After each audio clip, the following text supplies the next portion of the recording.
中国的集装箱导弹来了，商船、货车都是杀手，猝不及防成为现实。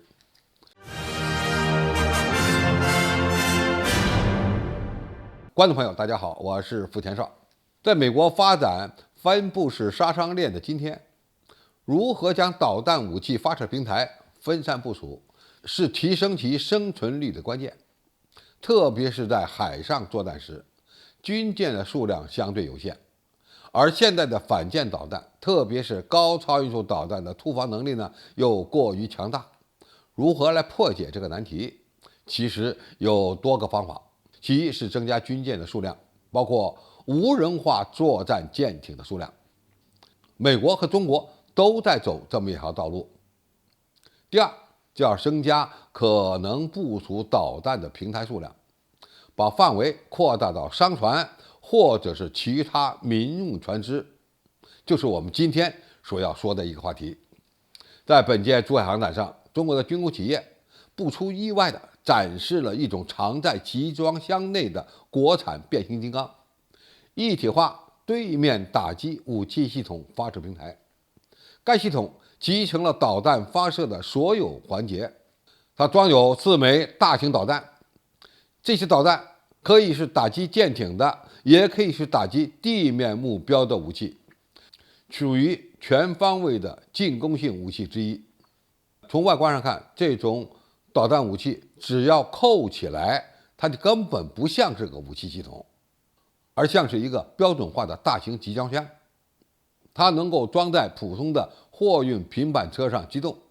也能装在船上或其他的货场地面上发射，从而让敌方防不胜防。早在2021年，美国的国际战略与评估中心专家里克·费瑟尔就发出警告，中国正在秘密研发可以被藏在运输的集装箱内的导弹系统，并在开战时用于突然袭击。装载导弹的民船能够悄悄偷运进敌方港口或者附近，甚至呢能够将导弹藏在美国军事基地附近的仓库内。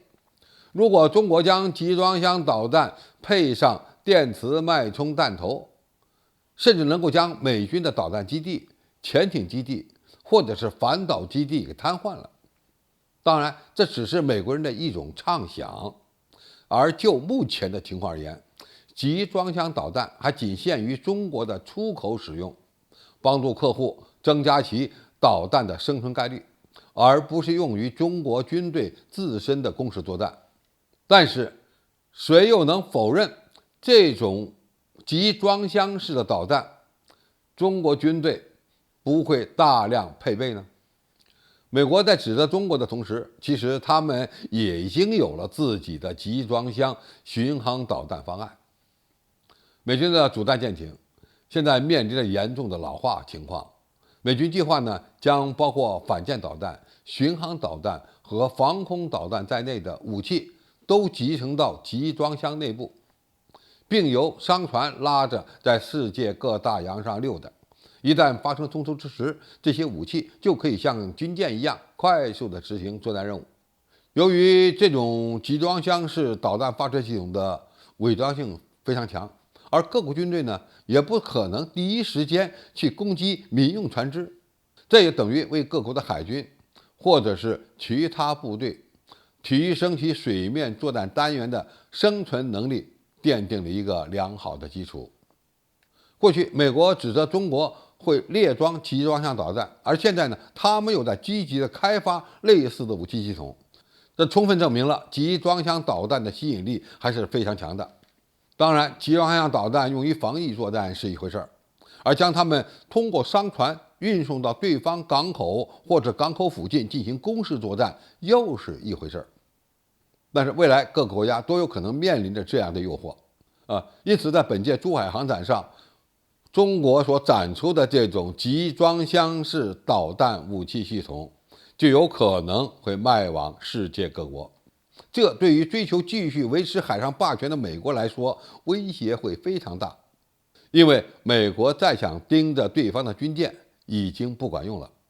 在珠海航展上展出的集装箱式武器系统所配套的武器到底是什么呢？很有可能是高超音速的反舰导弹，比如鹰击21E，这对于美国而言那就更要命了。新技术的进步证明，美国推动的分布式杀伤链可以在全球普及，而高超音速武器也可以全球普及。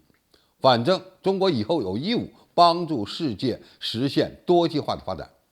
对于这一点，谁心里害怕，谁知道。好，今天的评述就到这里，谢谢大家收看，我们下期再见。